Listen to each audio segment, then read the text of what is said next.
You need to also be teaching spelling and coding when you are word mapping also. So if a student has gotten really good at reading words with the syllable types, you need to also have them spell it.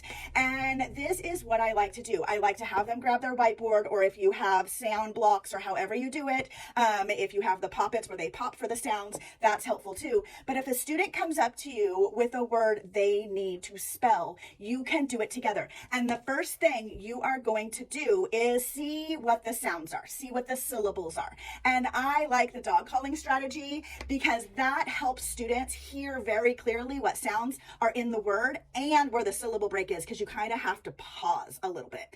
So if we have a word like window that the student needs to read or write, I would say, great, let's put our whiteboards down and let's call it out. Let's break up the syllables to see what we're working with. So we do the dog calling.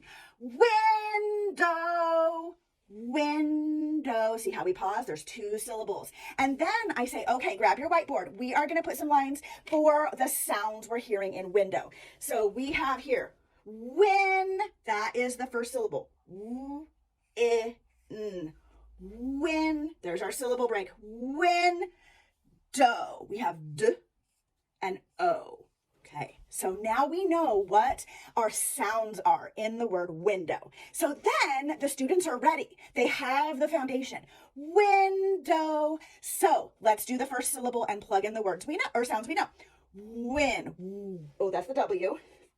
I. That's the I. Oh, that's the N. My mouth is open. Tongue is up, so that's an N sound. When, does that sound right? I would ask my students, they're like, yep, that's the first syllable. When, perfect. Now we need do. So we have do, d. Oh, that's drumstick. D, O. Now, how do we make an O at the end of a word? So if my students have not learned the long vowel diphthongs yet, the OW, I would say, this has sounded out great. I just want you to know we haven't got to the rule yet, but there is a W also here. This makes the O sound. So we will learn this rule later. We haven't learned it yet, so you sounded it out great.